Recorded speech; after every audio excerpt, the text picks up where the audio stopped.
Ahí se están uniendo algunos compañeros. Pues, se unió el profesor Edison.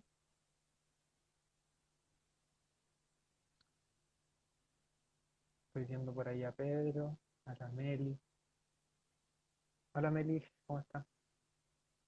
¿Te escucha? ¿Te escucha bien?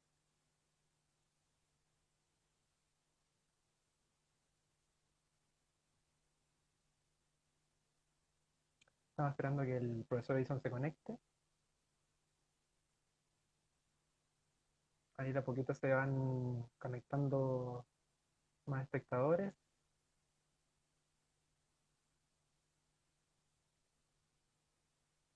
Hola Pedro, qué bueno que se escuche bien. Estamos esperando que el profesor Edison acepte mientras se van uniendo más personas. Nuestro tema de hoy es la alianza terapéutica, así que mientras esperamos al profesor Edison, se van uniendo más personas. Voy a ver si... a ver.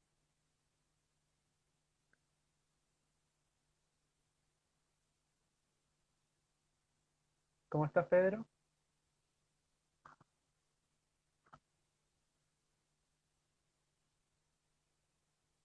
Estamos esperando al profesor Edison. Ahí se unió el Seba. Hola Seba, ¿cómo estás?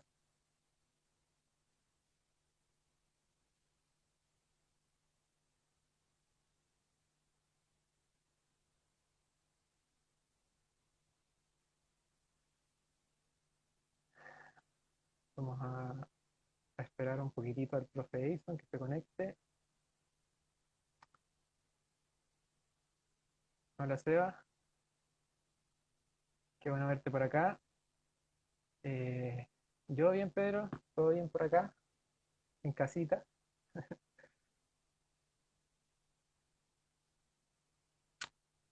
Mm, vamos a ver qué sucede con el profesor.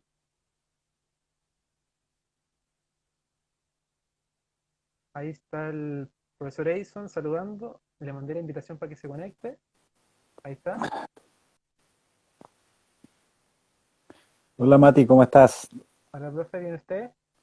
Bien, bien, fue medio oscuro, ¿no? Un poquitito. Sí, se ve un poquito oscuro. A ver, espera, voy a prender la luz. Ya.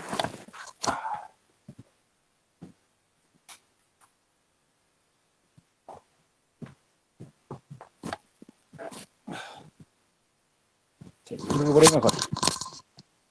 Ahí sí. ¿Cómo va la cosa por Eh, allá? todo bien, profe, acá en casita, acá en Panguipulli. Ah, qué ¿Y usted buena. cómo? Yo bien, bien, trabajando desde la casa y moviéndome. Qué bueno. Bueno, voy a comenzar presentando la Sí, claro. actividad. Esta actividad fue organizada por la Sociedad Científica de Estudiantes de Kinesiología de la Universidad San Sebastián de Valdivia, que también está colaborando con ANASEC, que es la Asociación Nacional Científica de Estudiantes. Estamos trabajando en hartos proyectos. También se vienen más charlas más adelante. Ya está confirmada una musicoterapeuta argentina, que no puedo decir la fecha por el momento, pero vamos a estar diciéndola en las redes sociales en poquito tiempo más. Y también estamos trabajando en una revista, así que se vienen hartas Ah, qué cositas buena. por delante. Sí. Un poquito. Eh, bueno, voy a Ahí pasar está a... mejor.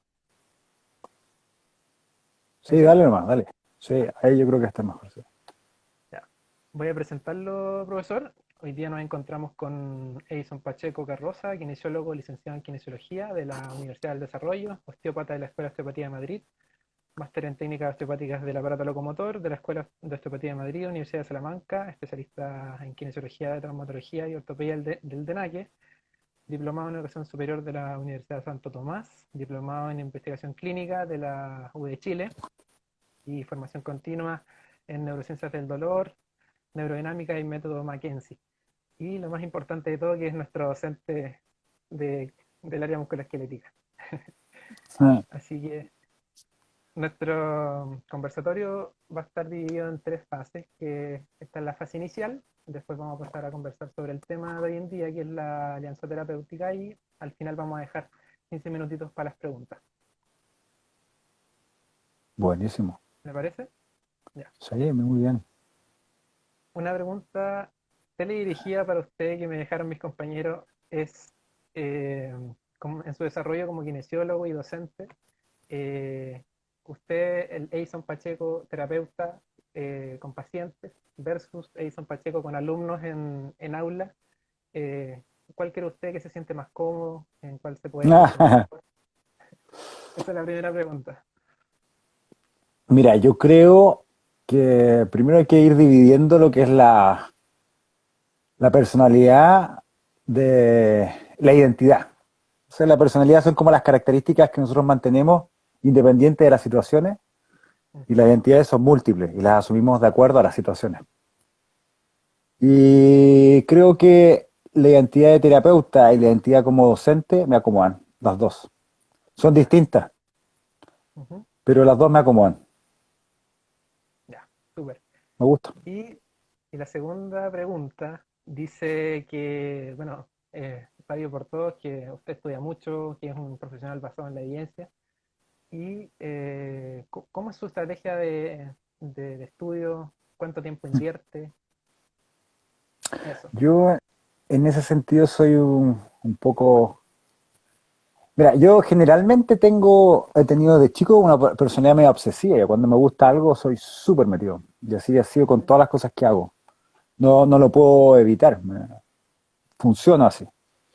Ahora creo que más que pensar en una metodología de estudio o una cantidad de tiempo que dediques a un estudio, lo más importante es ser capaz de desarrollar la curiosidad.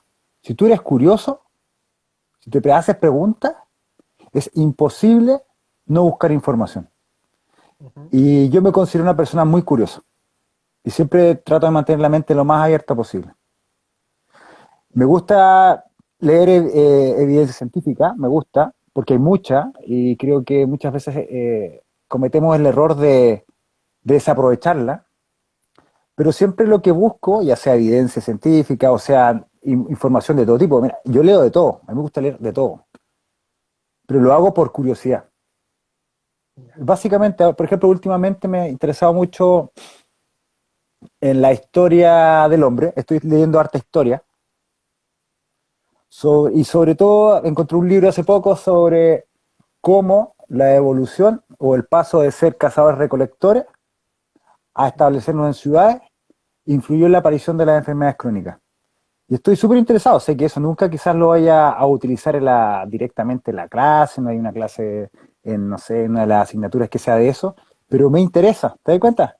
Entonces, yo creo que más que una metodología es mantenerse siempre curioso y abierto a aprender cosas nuevas.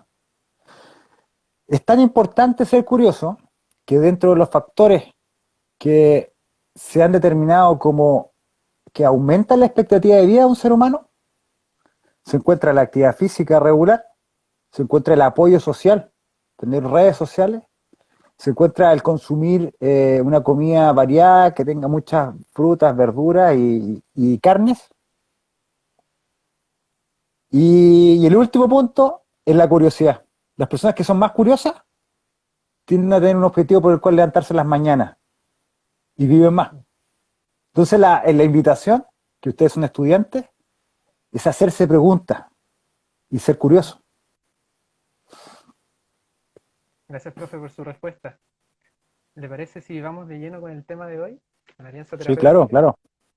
que, ¿no es cierto?, está incluida dentro del modelo de atención del paciente, que está, ¿no es cierto?, el modelo biomédico y el modelo biopsicosocial, y que incorpora que el tratante es persona y también que nuestro paciente es persona. Y Ujú. que muchas veces tenemos que un poco tratar de escapar del modelo biomédico, pero muchas veces no lo logramos y estamos recién incorporando el modelo biopsicosocial a nuestra formación y también a nuestra práctica. Así que, profesor, ¿qué nos puede contar al respecto? A ver, lo primero es matar un poco el estigma que tiene el modelo biomédico. Yo no encuentro que el modelo biomédico sea malo, lo único que digo que es incompleto, y creo que no soy el único que lo dice, hay mucha gente que lo dice. Por lo mismo, cuando tú te das cuenta que una estructura es solamente una parte de la persona, la biología solamente es una parte de la persona, eh, te haces la pregunta de qué más existe en esa persona. Entonces, cuando te haces esa pregunta de qué es lo que existe en la persona, te empiezas a dar cuenta que hay otras relaciones que son súper importantes, las Ujú. psíquicas y las sociales. Ahora, ¿qué es lo interesante del modelo biopsicosocial? Es que son inseparables. Creo que tampoco la tendencia de ignorar la biología tampoco es bueno, ignorar la estructura, porque no tenemos que olvidar que para que exista psiquis tiene que existir transmisiones sinápticas, y la transmisión sináptica es biología.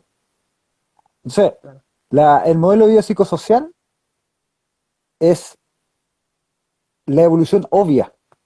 Yo Ujú. sí pienso que en la medida que nos damos cuenta que somos complejos, no podemos ver el ser humano de otra forma, es imposible. Imposible. No es correcto. Claro. Profesor, ¿qué piensa usted respecto al primer contacto que nosotros tenemos con el paciente? ¿Cómo eso influye en nuestra relación con el paciente? ¿Qué tan relevante es? Uy, súper importante. De hecho, tú sabes que la sensación de amenaza y la construcción de la confianza es algo que se hace de manera primitiva en la amígdala, que es una estructura cerebral. Ujú. ¿Y por qué se hace en la estructura primitiva del cerebro? Porque por siglos, por miles de años, fue un mecanismo de protección que permitía la supervivencia. Nosotros como seres humanos no somos capaces, nuestros antepasados, te digo porque ahora estoy metido en esa área, me gusta, no somos capaces de sobrevivir por sí solos. ¿Cachai? No somos islas, es imposible. Evolutivamente siempre hemos desarrollado en grupos. Entonces tenemos la capacidad de, en una primera impresión, emitir un juicio de valor inconsciente muchas veces y decidir si confiamos o no. De hecho, hay algunos estudios muy interesantes que se hacen en personas con daño en la amígdala. Daño unilateral y daño bilateral. ¿Y qué ocurre? Estas personas son incapaces de identificar caras amenazantes.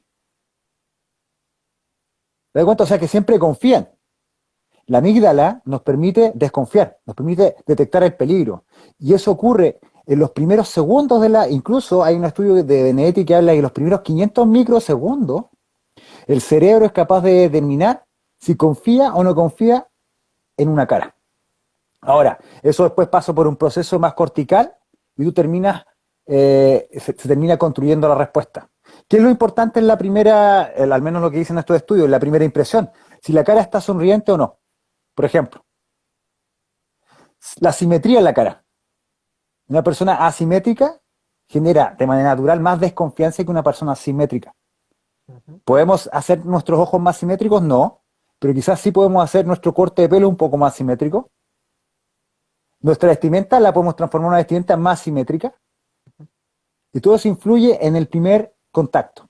Otra cosa que ocurre, que es muy importante, que ocurre en el primer contacto, aproximadamente el médico promedio, en un estudio que se hizo en Estados Unidos, demora 17 segundos en interrumpir a su paciente. Claro.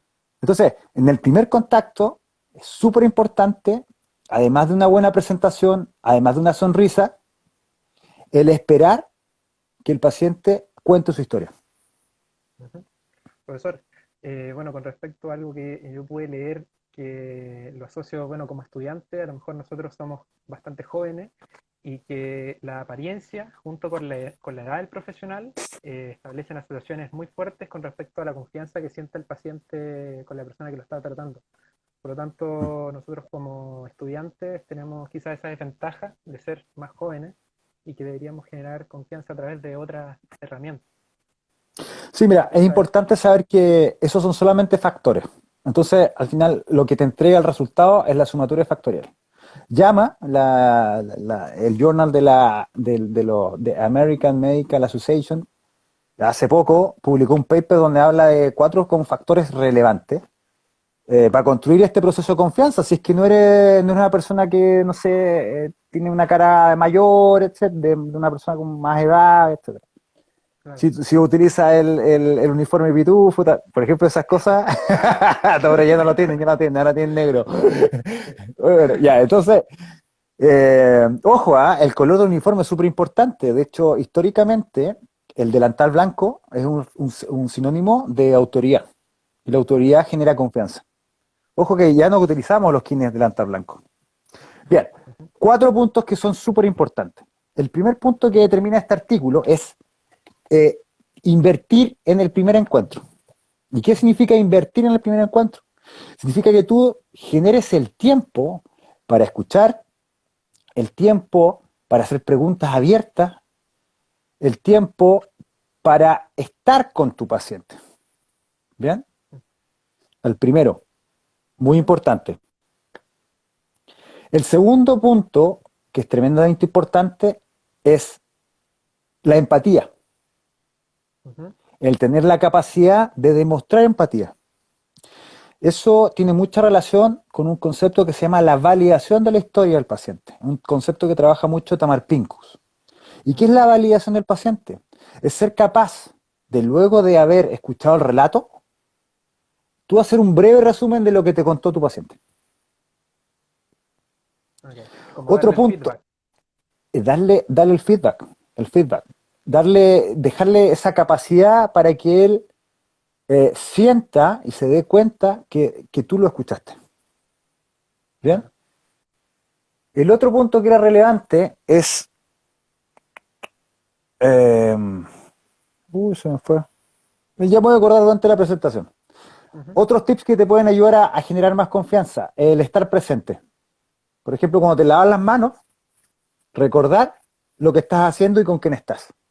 ¿Ya? Uno de los principales problemas durante las entrevistas es que nuestra cabeza se va. Estar presente. Otro tip que te puede ayudar para generar confianza es mirar los zapatos del paciente. Cuando tú miras los zapatos del paciente, recuerdas que tienes que ponerte en sus zapatos. Y por eso es tan importante lo que él te está diciendo. Ujú. ¿Bien? Bueno, Eso, tip ¿cuánto lo súper, escucha? súper útil. Ujú. Sí, sí. Los otros 2 puntos ya me voy a acordar. Ando dando vuelta por ahí. Bien, profesor. Bueno, con respecto a lo que usted contaba de los 4 puntos, me parece que leí el mismo artículo que dice que tiene que ser comprometido, receptivo, presente y genuino. Y que eso Ya, no, no. se... O sea, no es el mismo que decimos. Me faltó No, uno no, más. Disculpa que te interrumpa, que me acordé de otro sí, más. sí, no hay problema. El, el tratamiento debe ser elegido en conjunto con el paciente. Ahí tienes otro punto más. Ujú. Ya, disculpa, ahora sí. Sí, bueno, con respecto a lo que le decía, que es un artículo del 2020 que intenta conceptualizar esto de la alianza terapéutica en una imagen de una caja. Entonces pone que el componente presente y receptivo es la base y las paredes de la caja, y que sea genuino y comprometido son la tapa, porque pueden o no estar presentes. Entonces, si están Ujú. presentes, cubren la caja y hacen a la alianza terapéutica algo mucho más seguro, que está contenido dentro de la caja. Súper, me gusta, súper. Y tiene mucho, mucho sentido, mucho sentido. Yo creo que dentro de todas las cosas que uno podría rescatar de la alianza, además del contexto, de la ropa y todo eso, creo que, y en eso lo podemos hacer todo, independiente de la edad, si sea interno o no, es dar tiempo para la escucha. Eso es súper importante. Claro. Saber preguntar. Eh, Tú sabes que el principal motivo de demanda en Estados Unidos a los médicos no son los procedimientos, sino que es la sensación de que el médico, por ejemplo, no preguntó lo suficiente, no te escuchó suficiente, no participaste en el tratamiento. No es tanto el procedimiento en sí. Por Ujú. otro lado, los, los kinesiólogos, los fisioterapeutas que son más empáticos, tienden a tener menos tasas de burnout, de síndrome del quemado, que es un estrés de trabajo. O sea que al parecer el tema de generar un vínculo terapéutico donde nosotros somos empáticos, donde sabemos escuchar, protege al paciente y nos protege a nosotros. Porque, insisto, yo considero que el vínculo es un proceso primario que está en nuestra especie, como seres sociales que somos. Ujú. ¿Te das cuenta? Y nos vamos enajenando por distintos factores. Tenemos que volver a eso. Ujú.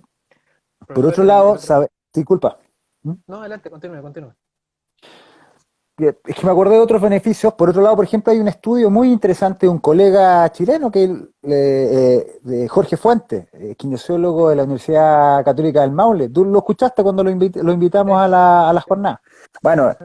él es todo un innovador en el área, una persona que a nivel mundial impactó mucho la fisioterapia. Él hizo un estudio muy choro, como de 217 pacientes creo que eran. Y los agarró todos y los dividió en 4 grupos.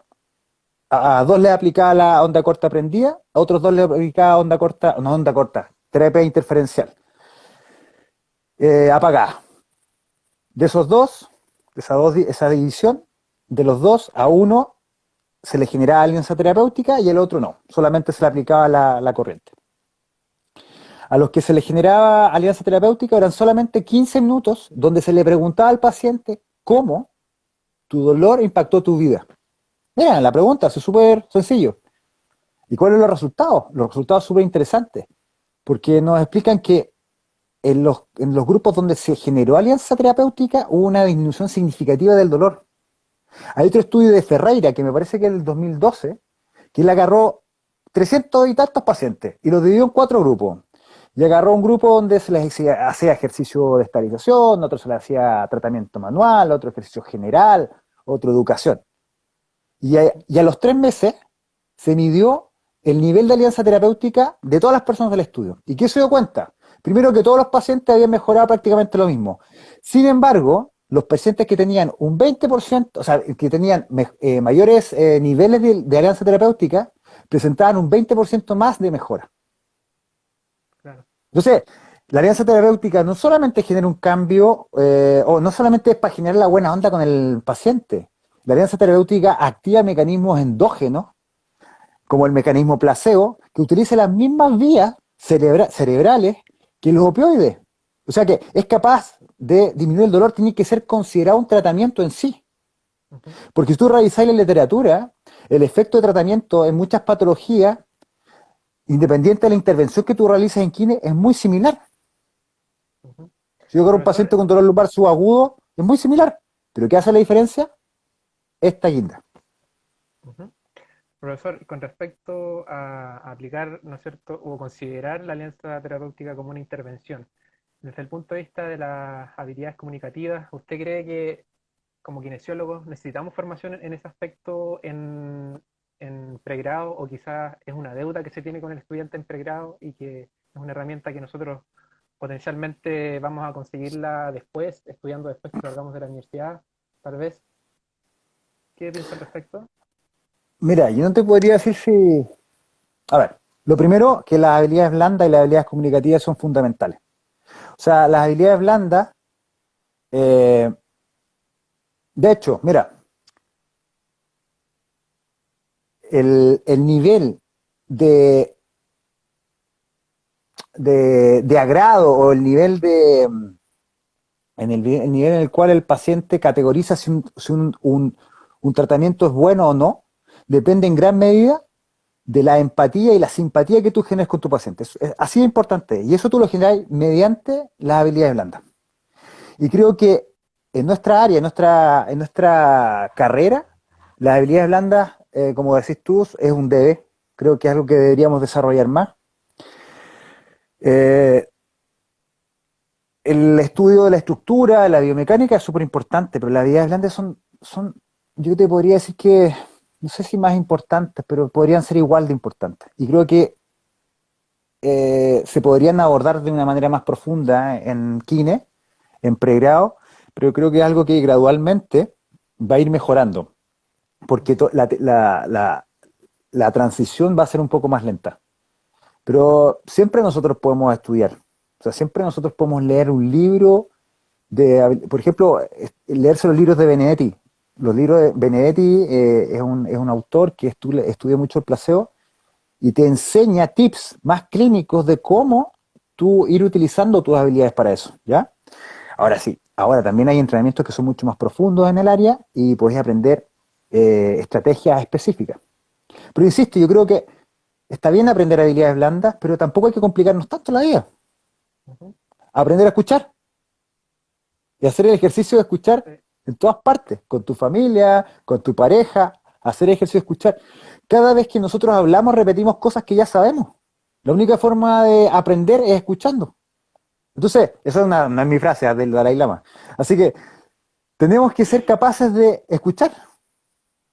Y te vas a dar cuenta que con ese gesto, que es muy pequeño, que es un gesto pasivo, por eso cuesta tanto, podemos generar cambios bastante potentes en el paciente.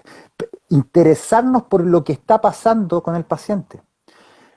Interesarnos en cómo el paciente interpreta lo que le está pasando. Muchas veces vemos ahí, no, le duele la espalda, y lo que les va a pasar en internado, le duele la espalda, hay que hacer esto. Ya, pero ya, a ver, este paciente tiene una, no sé, una hernia lumbar, o tiene un diagnóstico de hernia lumbar, no seamos tan tajantes, sabemos que con ese diagnóstico pueden ocurrir muchas otras cosas. Pero realmente sabemos qué está ocurriendo en la cabeza de esa paciente, sabemos las asociaciones que tiene ese paciente con esa hernia. Quizás para ese paciente o para ese usuario, esa hernia lumbar significa que reproducir el cuadro que vivió su papá. ¿A qué voy con eso? Mi papá tuvo un déficit progresivo que terminó en que él tuvo que jubilarse anticipadamente y eso generó toda una repercusión familiar porque no podía pagar el arriendo, quedamos en la calle, mi hermano tuvo que irse a trabajar. ¿Te das cuenta? Todo un drama por una hernia lumbar. Pero las dos hernias no son lo mismo. Entonces en la cabeza del paciente está la asociación con la historia que vivió, su historia vital. Entonces si nosotros no somos capaces de darnos cuenta de esa asociación y tratar de aclararla, vamos a tener un paciente con un alto nivel de ansiedad y sabemos que los altos niveles de ansiedad son sinónimos de altos niveles de dolor y discapacidad. No, por eso es importante preguntar. Profesor, con respecto al ámbito del dolor, a la medición que nosotros realizamos en un paciente, generalmente ocupamos lo más simple, ¿no es cierto?, la escala ENA, que es la escala numérica análoga. ¿Considera que en kinesiología necesitamos una medición que vaya un poquito más allá, que considere los componentes emocionales, que no sea simplemente algo de la intensidad del dolor, sino que también sea algo más amplio, que nos permita tener una idea quizás un poco mejor de lo que el paciente está sintiendo? ¿O qué factores Claro, pero influyen en su experiencia dolorosa? pero es que lo hay. ¿Tienes cuestionarios de dolor? Sí, lo hay. Existe. Ok, pero eso sería como, no es tan fácil aplicarlo porque necesitamos también un poquito más de tiempo quizás, porque en el minuto ocupamos la escala Sí, numérica. sí, necesitamos más tiempo, pero a ver, el tema es que es atribuirle el valor al tiempo. O sea, ¿eso qué quiere decir? Que si yo estoy generando un cuestionario que me entrega una información más profunda de un paciente y me va a llevar a un norte más rápido y más claro, quizás invertir ese tiempo vale la pena. No, sí Ok. vale la pena. Pero existe. Ahora, si tú no las conoces, basta con que agregues preguntas sobre banderas amarillas. Ujú. Busque asociaciones, hables de las experiencias pasadas. A mí me gusta hacer preguntas sencillas. Normalmente en la consulta, la primera pregunta que me gusta hacerles, le pregunto, ¿qué crees que te pasa? Con tus propias palabras. Ujú. No, pero mira, les digo, cuéntame, ¿qué te pasa? ¿Qué crees que te pasa? Con tus palabras. Da lo mismo si solamente en tu cabeza piensas que hay una asociación de imágenes. Sí, siento que tengo una aguja en la espalda. ¿Te das cuenta? Es una asociación peligrosa, porque alguien que Ujú. que piensa, o que cada vez que le duele la espalda, él asocia en su cabeza que tiene una aguja atravesando la espalda, ¿crees que va a poder hacer ejercicio? Mm. Yo siempre me acuerdo de una Claro. paciente con dolor cervical que me dijo, yo siento que mi cabeza, porque ella tenía un diagnóstico de artrosis cervical, me dice, yo le pregunto, ¿qué crees que te pasa? No, es que yo creo que en mi cuello las vértebras están sueltas y cuando mueva la cabeza muy rápido se me va a caer, como que se me va a salir la cabeza. Entonces, a una persona así, es imposible indicarle un ejercicio. Imagínate, Claro. es imposible. Entonces, Ujú. es importante conocer la asociación. Entonces, una pregunta podría ser, ¿qué crees que te pasa? Otra pregunta que es súper importante, que es realmente yo creo que una de las preguntas que más vínculo genera, es cómo esto o cómo esta situación impacta en tu vida. Créeme que eso no se lo pregunta a nadie. Todo le pregunta, todo el aquí, sí, esto, ¿qué pasa cuando te acostás? Ya, esa es una parte, está bien. Pero cómo lo que te está pasando impacta en tu vida, genera la sensación de que, chuta, se está interesando por mí. Y eso Ujú. es súper importante. Yo tengo que saber cómo eso impacta en su vida, cómo impacta en su entorno. Yo creo que eso Otra es muy, pregunta que dime, dime. eso con respecto a lo que estaba hablando es relevante desde el punto de vista de los estudios cualitativos, que nos indican muchas cosas de lo que los pacientes sienten e informan, porque estaba escuchando el otro día una charla de un grupo de docentes de la Católica de Santiago, que usted los conoce, que están realizando una investigación en dolor lumbar en mujeres, y uno de los Ah, sí, testimonios pues, que, sí. sí, La uno, Giselle, sí, con la Camila uno y de el los César. Uno de los testimonios que aparecían ahí en la presentación era que una paciente decía que por tener una lesión en las vértebras no tenía solución. Es decir, lesionarse una vértebra era tenerlo para siempre, para toda la vida. Ujú. Sabemos ¿Sí? que hoy en día no es tan así.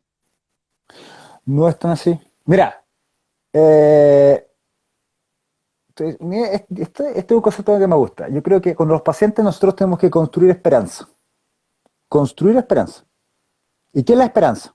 Esa es la primera pregunta. Si yo te digo, ya, sí, voy a construir, pero ¿qué es la esperanza? Si tú diseccionas la esperanza, te vas a dar cuenta que está constituida por motivación y por expectativa. Entonces, qué quiere decir eso? Que no bastan solamente la expectativa, tampoco bastan solamente la motivación. ¿Y cómo yo sé si el paciente tiene expectativas o expectativas positivas o si está motivado para poder yo construir la esperanza? Con estos tipos de preguntas. Cuando te das cuenta que el paciente tiene expectativas negativas sobre su cuadro que están generadas en base a un examen radiológico, en base a algo que alguien le dijo algo, yo tengo que ser capaz de determinarlo. Y cuando lo determino, buscar pruebas contundentes que lo convenzan de lo contrario. Ujú. Y cuando ya genero una expectativa positiva, ahora me interesa motivarlo. ¿Cómo motivo a alguien? Te pregunto, ¿cómo te motivas tú, Mati? Ahora voy a volverte una pregunta. ¿Cómo construyes tu motivación? Mm, bueno, parte del interés de querer hacer algo, de Ya, querer encontrar algo, como usted decía, ser curioso. ya. O sea que la motivación podría partir de una pregunta y nos posiciona en una situación futura. Entonces, una buena forma de motivar a alguien o de motivar a un paciente es hacerlo que se imagine las cosas que podría hacer estando bien. Claro. Y esa situación futura va construyendo la motivación. Otra cosa que es un motivante súper importante es el amor. El amor hacia los seres queridos, el amor hacia la pareja, el amor hacia una actividad. Tú sabes que es futbolista de corazón, puta, desde el colo, del colo, del colo. ¿Ya? Ese amor a su equipo lo puede ayudar a construir una motivación. Pero si yo no pregunto, no tengo idea de con qué ese paciente se motiva. Y puedo estar preguntándole las expectativas todo el día. Pero si no está motivado, da lo mismo las expectativas que tenga. Ujú. Y ahí eso es súper importante. Hay estudios cualitativos de buena calidad que se han hecho sobre todo en el área de la psicología y la sociología, que nos describen que los pacientes que presentan mayores grados de motivación, tienden a ser más resolutivos y más efectivos que los pacientes que solamente tienen buenas expectativas. Entonces muchas veces en quienes se habla de la expectativa yo realmente pienso que no es lo más importante. Es una opinión personal. Hay que hilar más fino. Profe, disculpe que le interrumpa un segundo.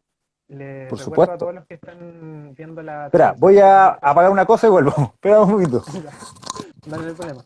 Que todos los que están viendo la transmisión pueden dejar las preguntas en el chat, así que en poquito tiempo más vamos a estar leyéndolas mientras Volví. el profe ahí volvió. Ahí sí, sí, sí, ahora te escucho. Ya. No, les decía, les comentaba a los que están viendo que pueden dejar sus preguntas en el chat, que en poquito tiempo más vamos a poder responderlas. Profesor, ¿Sí? Eh, ¿qué factores cree usted que pueden influir desde el punto de vista del espacio en el cual estamos con el paciente? Por ejemplo, la iluminación, la humedad, la temperatura, que a lo mejor tener una camilla que esté en buen estado o que los instrumentos que nosotros realicemos estén limpios. Mira, ¿Cómo lo ve hay usted una desde ese punto de definición, vista? hay una definición de Benedetti que me gusta mucho. Y esto yo creo que te va a responder gran parte de esa pregunta. El acto terapéutico consiste en todo estímulo sensorial, ya nos referimos a todos los sentidos, que hace consciente a nuestro paciente de que va a recibir una intervención. Entonces, todo estímulo sensorial influye en la intervención, mayor o menor medida, pero todo estímulo sensorial. Y en eso, desde el olor del espacio, la luz, el tamaño, la camilla que vaya a utilizar, tu propio olor, tu peinado, todo influye. Y esa influencia es de manera consciente o de manera inconsciente. Ya muchas veces el paciente, no, es que no me cayó bien. Y a veces ni siquiera sabe por qué. Puede haber sido que el olor evocó una respuesta, por ejemplo, que a él no le agradaba. Entonces tenemos que cuidar todos los estímulos sensoriales del espacio donde tratamos. Y eso quiere decir que tenemos que cuidar la temperatura, la música. Por ejemplo, yo mucho tiempo estuve teniendo un lugar que me daba cuenta que a los pacientes les daba frío. A mí no me daba frío, pero a los pacientes sí. Yo ahora elegí otro lugar que me gusta porque el lugar tiene una muy buena temperatura y me he dado cuenta que eso me ayuda bastante a mí y a los pacientes. Genera otro ambiente. Entonces acuérdate, todo estímulo sensorial es importante. Correcto. Profesor, y por ejemplo, si nosotros ya entablamos el primer contacto, ya vamos un poco avanzado en la terapia y vemos que quizás nuestro vínculo no es tan fuerte o quizás la persona presenta cierta hostilidad, ¿qué cosa nosotros podemos hacer para poder dar vuelta a la situación, de ponerlo a nuestro favor? Es una buena pregunta, Mati. Creo que es una buena pregunta. Es una pregunta también que quizás tiene múltiples respuestas. Y es una pregunta que no siempre vamos a poder resolver. Partamos por ahí. Ujú. Es como las personas, ¿cierto? Uno no siempre tiene buen feeling con todas las personas. Y está bien, no hay problema. No todos los pacientes se van a llevar bien contigo. Me refiero, no con todos va a generar un vínculo. Con otros van a ser como familia, súper unidos. Los vaya a llamar por. Yo tengo pacientes que los llamo o les mando un mensaje, oye, ¿cómo estás? ¿Cómo te ha ido? Ya los doy de alto y todo, pero o ellos me escriben, porque se da un vínculo que es bonito. Con otros no es así. Yo creo que nosotros tenemos que ser capaces de generar un buen ambiente y una calidad de vínculo aceptable. ¿Ya? No con todos los pacientes va a generar un excelente vínculo. Ahora, ¿cómo? ¿Cómo generamos el vínculo? Tú sabes que los seres humanos nos movemos por un fenómeno de similitud. Cuando somos niños, he escuchado la frase, oh, ella está haciendo lo mismo que el papá, está haciendo lo mismo. Ya, eso es gracias a las neuronas de espejo. Las neuronas de espejo lo que hacen es ayudarnos a copiar conductas de nuestro entorno cercano para de esa manera mimetizarnos y sentirnos parte de un espacio. Cuando tú como adulto, tu padre o tu padre o te tuvieron a ti o tú tenías un hijo, el hecho de tener esa similitud automáticamente te genera apego. Entonces, ¿cómo yo puedo generar un vínculo? Las cosas que en las cosas que nos parecemos son las cosas que nos unen. Entonces tenemos que preguntarnos, ¿cuáles son las similitudes que tengo con este paciente? ¿Qué cosas tenemos en común? Y esas cosas que tenemos en común, utilizarlas para unir el vínculo. No fijarnos en nuestras diferencias. Las diferencias nos separan. Por eso cuando hay los políticos y quieren hacer un, una, un, ¿cómo se llama? Una charla o a dar un discurso y quieren unir a un pueblo, que dicen, no sé, todos somos seres humanos, o tocan la idea de los niños, claro, porque son componentes que saben que unen a todo el mundo, o a todas las personas, ¿ya? Y cuando tú sentís que tengo algo parecido con esa otra persona, automáticamente lo acepto dentro del grupo. Es un mecanismo biológico. Bueno, podríamos entrar más en eso, pero es súper interesante. Acuérdate, las similitudes nos unen, las diferencias nos separan. Entonces, me llevo mal con mi paciente, busco las similitudes. ¿Cómo las busco? Por medio de la exploración, hablar y escuchar. Escuchar, escuchar. Creo que es súper relevante lo que usted nos acaba de decir. Pienso que de nuestra parte, por ejemplo, viéndolo desde un punto de vista de nuestras intervenciones, por ejemplo, como la educación, Hoy en día sabemos que educar no es comunicar, porque también necesitamos que exista un receptor, un canal y un emisor, canal y receptor, y el feedback. Y en ese sentido creo que podemos generar nosotros conocimientos al paciente, pero ellos también nos pueden aportar mucho a nosotros. Por ¿Qué crees? supuesto. ¿Qué creo de la educación? Creo que la entrega de información no sirve.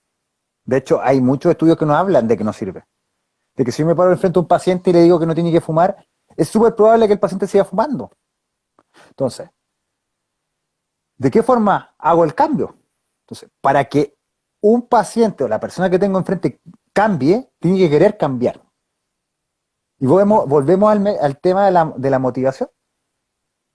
Si no soy capaz de despertar la motivación, ese paciente no va a cambiar.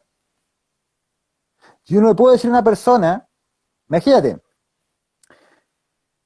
hipertenso, diabético, y se manda un completo, bueno, lo veo en el hospital muchas veces, un completo al desayuno, un completo a las 11 y un completo al almuerzo. 3 completos. Espero que usted no lo haga, Matías. Yo le digo, ¿sabes que los completos son malos? Ahí él me dice, sí, pero son ricos. O sea, ¿qué voy con eso? Que su motivación es más fuerte que la motivación que le estoy dando yo. La motivación de que son ricos es más fuerte que decir que me hacen mal. Ah, me hacen mal, pero quizás a largo plazo, pero es rico porque lo estoy comiendo ahora. Entonces, es súper importante al momento de hacer una educación buscar los motivantes de esa persona y buscar gratificación a corto plazo. Porque esa gratificación a corto plazo va construyendo un circuito en el cerebro donde progresivamente esa información va a ir generando una vía y esa vía se va a transformar en una característica de esa persona. Entonces, más que tratar de educar entregando información, lo que pasa es que el cigarrillo, que eso no sirve. Tengo que ver la forma en la cual ese paciente se convence de que la decisión que él toma es la correcta, no la que le estoy dando yo. Y ahí nosotros tenemos una gran ventaja frente a otros profesionales, que es el ejercicio, el movimiento. Yo te digo, muchos pacientes que he tenido que, en el hospital sobre todo, que van dejando de fumar, lo hacen porque se dan cuenta que se sienten bien haciendo ejercicio. Y que cuando fuman esa sensación se les disipa. ¿Les dije yo que hacía bien el ejercicio y cambian de fumar? No, ellos se dieron cuenta. Encontraron su motivante, su motivador. ¿Ya? Eso es lo mismo que ocurre con los estudiantes. Si yo le digo a usted, chicos, tienen que estudiar la batena, si no están motivando, no lo van a hacer. Por mucho que se los diga, por mucho que asusten uno con las notas, no lo van a hacer. El motivante, la pregunta. Ujú. Profe, quiero hacerle una pregunta con respecto a la terapia manual, porque es cierto que hoy en día como que se le da un poco más importancia, o mucha más importancia en verdad, al ejercicio terapéutico, pero Sí, pues. desde el punto de vista de unión entre el paciente y el tratante, la terapia manual podría ser muy beneficiosa, considerando que algunos artículos científicos la consideran como el toque terapéutico, no desde el punto de vista de que va a arreglar algo o que va a alinear una vértebra, sino que simplemente que el paciente sienta ese toque con el terapeuta. Mate, con el tiempo me he dado cuenta que nosotros en Kine somos súper buenos para irnos a los extremos. Súper buenos. No sé, quizás también una intención para querer diferenciarnos, sentirnos distintos, quizás superiores al resto de los kines. Yo creo que uno no tiene que ser tan duro. Creo que hay pacientes que necesitan ser tocados y eso hay que tocarlo. Y otros pacientes que no. Hay pacientes que necesitan escuchar. Otros pacientes que necesitan hablar mucho. Otros pacientes que van y te dicen, me duele la espalda, no quiero que me hagas tantas preguntas. Ya, ahí está la habilidad. Nosotros tenemos que ser capaces de determinar qué paciente necesita qué cosa. Por un lado, ¿ya? Ahora, si yo me doy cuenta que a mi paciente le vendría bien un poco de terapia manual, o le vendría bien un abordaje manual, tengo que primero determinar cuáles son los beneficios de lo que voy a hacer. ¿Qué sabemos que hace la terapia manual? Genera algo que se llama bottom down. O sea, es capaz de generar una caída de estos umbrales de percepción y generar una liberación de sustancias endógenas que nos pueden ayudar a disminuir la sintomatología de manera o a corto plazo. Y ahí tenemos que diferenciar dos tipos de terapia manual. La terapia manual que trabaja más por una vía interoceptiva, por una vía del subgrupo de la fibra C, que es la que yo recomiendo utilizar sobre todo los pacientes con dolor crónico, y otra que utiliza la vía ecteroceptiva, manipulaciones, artroquinemática, que sería la que podría utilizar los pacientes que no están sensibilizados y no tienen un dolor de largata. Ujú. Pero tú ya conociendo el efecto y por qué la vas a utilizar, yo siento, desde mi punto de vista, está completamente indicada. No hay problema. Ujú. De hecho, Muy bien. te podría decir que hay estudios muy interesantes sobre el efecto del toque suave. Esta terapia manual que te explicaba que es mucho más suave, que se utiliza en dolor crónico, sobre la producción de oxitocina. La oxitocina es una hormona que tiene un efecto súper interesante a nivel de nuestras relaciones sociales. La oxitocina es la hormona que nos ayuda a confiar.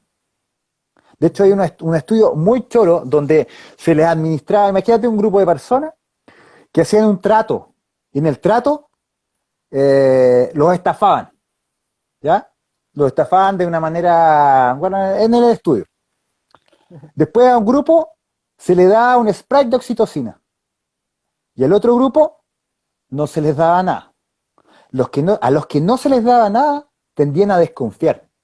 A los que se le da el spray de oxitocina confiaban nuevamente. O sea que el toque en algunas situaciones nos puede ayudar a construir un vínculo terapéutico gracias a esta liberación hormonal. Normalmente se habla de los efectos neurofisiológicos, sí, eso es una parte, pero el sistema hormonal es un sistema que es súper potente y que nosotros lo podemos activar, sobre todo mediante el toque ligero, el toque suave. Es lo que le genera a los pacientes que después de tratar, no sé, trata de distintas cosas, se paran súper así, relajados. Eso es un efecto oxitocina y viene muy bien. Es un analgésico importante. Ahora, siempre combinado. Siempre combinado. Y si tú veis los estudios, la mayoría de los estudios te hablan que la terapia multimodal es la que tiene mayores efectos sobre las terapias aisladas. Entonces, yo no sé para qué ser tan drástico esto sí y esto no. Insisto, creo que es un tema más de ego y de querer diferenciarse del resto que un tema de realmente ser objetivos con lo que estáis haciendo. Ujú. Bien, profesor. Le agradezco su respuesta. ¿Le parece si avanzamos con las preguntas del público? Acá, ¿Qué dice kinesiólogo el público? Ibaceta, kinesiólogo Ibaceta Ah, dice, don Francisco, no, yo de Francisco no respondo nada, no. Siguiente pregunta. Ah, ya, Francisco, por favor. dice, estimado profesor, ¿el género de los pacientes influye a la hora de formar un vínculo y darle esperanza? Súper buena pregunta, no he leído nada al respecto de si el género influye o no. No, no sé, no tengo Ya. idea. Continuamos con la segunda. Acá Felipe Martínez, alumno de la universidad, lo saluda y pregunta, ¿cómo podemos generar un vínculo más estrecho entre el paciente y el kinesiólogo en la telemedicina para categorizar Mm, el dolor? buena pregunta. Yo te podría decir que muy similar a lo que hemos ahondado en este momento. En la telemedicina podemos hacer preguntas, podemos mirar a los ojos, podemos Mm, estar enfrente del otro sin estar escribiendo en un papel o en un computador. Sí, ujú. y si lo podemos hacer en la telemedicina, podemos construir vínculos, por supuesto. Bien. Ojo, ¿cuántas parejas en mi tiempo no se generaban por Facebook y después el otro terminaba viajando? Y eso es un vínculo amoroso que se generó ni siquiera viéndose la cara, sino que chateando. Así que si lo pudo generar, yo tengo un amigo, en un caso se me fue la onda, pero un amigo, que se fue a vivir a Lituania. No, a Estonia. Conoció a una chica por internet y todo. Generó un vínculo. Entonces tú por telemedicina puedes generar un vínculo también. Ujú.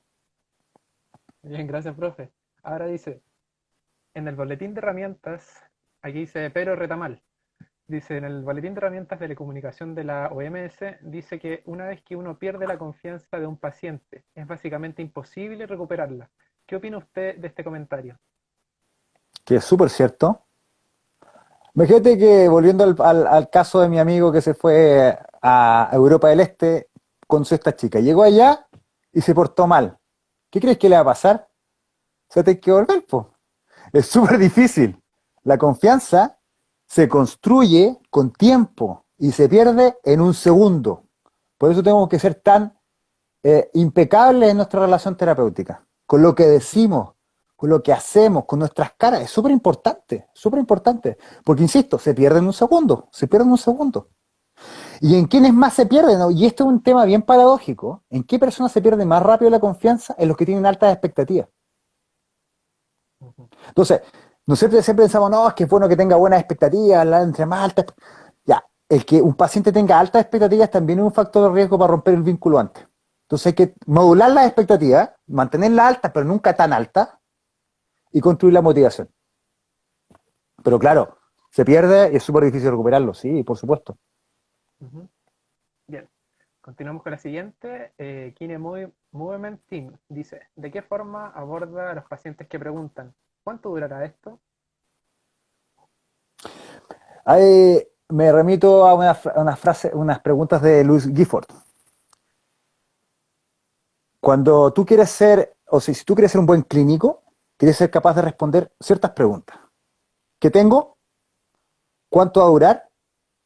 ¿Y cuánto me va a salir? Entonces, ¿soy capaz de explicar qué es lo que tiene? Yo siempre decido, pero esto es una decisión personal, explicar desde el funcionamiento del sistema nervioso y no desde la estructura. Eso me preguntó, ¿cierto? Yo me estoy yendo a la... Me preguntó... Kine Movement Team. Dice... A ver. Aquí está. Dice, ¿de qué forma aborda a los pacientes que preguntan ¿cuánto durará esto? ¿cuánto dura esto? Sí, mira, ahí es súper importante manejar algunas informaciones relevantes. Si tú estás tratando un cuadro, la primera búsqueda bibliográfica que yo te recomiendo, si es un cuadro que es conocido, es averiguar sobre la historia natural. Cuando tú averiguas la historia natural, sabes más o menos cuánto debería recobrar en cuánto debería recuperarse de manera normal el cuadro. Y esa es una información que el paciente siempre tiene que tener, la historia natural del cuadro. Saber que el lumbago, 6 semanas, debería recuperar. Si el cuadro va más allá de eso, la información que nosotros podemos dar es nunca con un nivel de certeza de un 100%. Entonces lo que podemos decir es que nosotros esperamos que el paciente se recupere o que te recuperes o que te sientas mejor en 2 semanas. Hay grandes probabilidades o hay algunas probabilidades de que tú en 2 semanas te sientas mejor. Entonces, no le estás diciendo que en 2 semanas se va a curar, le estás diciendo que existe una buena probabilidad de que ocurra. Cuando yo le digo al paciente que tiene una probabilidad de que ocurra algo, no estoy dándole una certeza, y eso es súper importante, porque si tú le das una certeza y esa certeza no se cumple, perdí la confianza. Y volvemos a la pregunta anterior. No sé si te contesto con eso. Bueno, continuamos con la siguiente. Dice Sensei Parra-Puc. Dice, estimado amigo, Lo más grande, el hombre más letal de Santiago y de Chile, yo podría decir. Le mando un saludo, dice, estimado amigo, un honor verlo por estos lados. ¿Qué piensa de la kinesiología emocional? Un abrazo grande. De la kinesiología. No lo conozco como término, no sé si habrá una kinesiología emocional, me refiero a como una línea emocional. Te podría hablar quizás de las emociones en la kinesiología. Yo creo que las emociones dentro de la rehabilitación son inherentes, es imposible no sentirse emocionado. De hecho, creo que la emoción para nosotros como tratantes es indispensable porque es lo que nos permite mantenernos estudiando, nos permite tratar de salir de una situación difícil.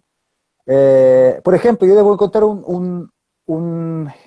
una experiencia personal. Yo cuando partí trabajando, la primera vez que partí trabajando en el hospital aquí, en el hospital base. Yo recién salió, había salido, no sé, en diciembre y me vine para Valdivia a probar suerte y me puse a trabajar ahí. Y yo recuerdo que lo que más me impactó es las condiciones sociales de algunas personas y por otro lado los cuadros crónicos. Esa cuestión de que yo veía al paciente, lo trataba un día y el otro día llegaba igual y pasaban, no sé, el mes y estaba igual. En ese tiempo yo no tenía la información, no estaba la información disponible como en estos momentos. Tenía la capacidad de llegar y decir, voy a leer un paper de dolor crónico, porque muchos no estaban ni siquiera, todavía no estaban publicados, o la tendencia no llegaba tan fuerte. Entonces, eso me generó una frustración súper grande. Y esa sensación y esa emoción de frustración era amarga, pero esa amargura se transformó en un combustible. Entonces yo creo que no puede haber kinesiología sin emoción. No podemos no obsesionarnos con mejorar a nuestros pacientes, tratar de entregarles una mejor calidad de vida, al menos poder aliviarlos. Si no eres capaz de obsesionarte con eso y de generar esta emocionalidad respecto a un proceso de rehabilitación, yo creo que realmente uno no debería ser kinesiólogo. Ujú. Eso. No sé si me... Para que Sensei no me vaya a pegar. Sensei, por favor. No sé si Eh, me vaya a azotar y... bueno, profesor, no hay más preguntas, así que yo quiero de mi parte y también de mis compañeros de la SOSECU agradecerle a usted, también a la profesora Carol, que en primera instancia estuvo con nosotros y está por ahí, le mando un gran saludo. Mm. Se agradece que nuestros docentes estén con nosotros apoyándonos en esta instancia y bueno, ojalá que se puedan generar otras instancias también en el futuro y espero que podamos vernos luego en el hospital. Sí, por supuesto que sí. Yo, chicos, los quería felicitar por la iniciativa. Creo que es súper bueno. La Kine se mantiene arriba y se dignifica como profesión en la medida que nosotros como kinesiólogos, como estudiantes de kinesiología, lo queramos así. ¿Ya? Entonces es súper importante compartir conocimientos, es súper importante interesarse en lo que estamos haciendo, porque lo que hacemos es grande, chicos, es súper importante, es súper importante. Podemos impactar de una manera muy potente a las personas. Y tenemos que creerlo, ¿ya? Así que eso, yo también aprovecho de dejarlo invitados todos los días lunes, hacemos reuniones clínicas con mi amigo el Claudio y el Nico, mis amigos, mis colegas, y ya llevamos 24, hemos hecho unas cosas muy choras, así que los invitamos, es gratuito, ustedes pinchan el link y tenemos muy buenos invitados, así que si quieren aprender cosas nuevas y distintas, los invitamos porque es muy interesante, muy interesante. Así que eso. Ya, profe, muchas gracias y nos estamos viendo. Hasta luego. Cuídense, chao, que les vaya bien.